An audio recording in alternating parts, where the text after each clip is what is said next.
Chapter 4. In less than 10 minutes, Jane and Jake arrived at the edge of the village. The trip there had been uneventful, except when they were about halfway to their destination, they heard footsteps nearby. They thought it might be a player, so they climbed up into a tree.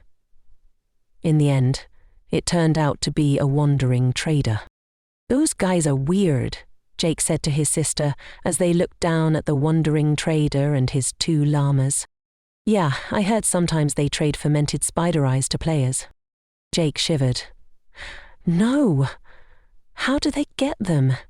Do they poof spiders?" Jane shook her head. "They trade for them with witches. Witches love to poof spiders. They use spider eyes and fermented spider eyes for some of their potions." Jacob quivered.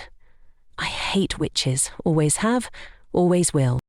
But now the wandering trader had moved on, forgotten by the spiders. The 2 siblings were hidden in the leaves of an oak tree overlooking the village.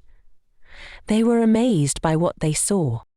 Even though this village was in a warm climate, the villagers had somehow acquired blocks of snow and constructed a large building made entirely of snow. The eaves of the snow structure were trimmed with spruce branches, normally found in a taiga biome.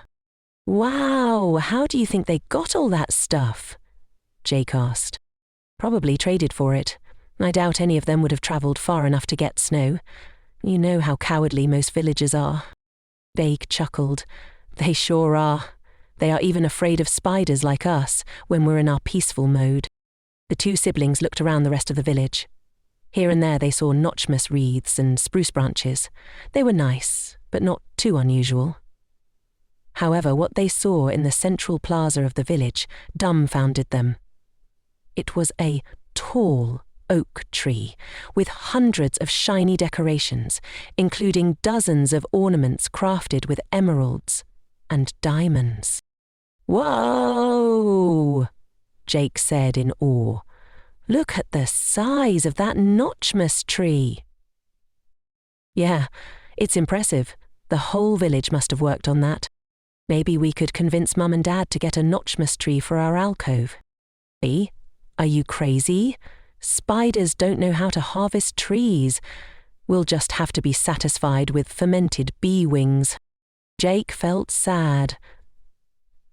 "I wish we could do more than just catch bees and make webs. I wish we could craft things." Jane rested a couple of her feet on her brother's back. "I know what you mean.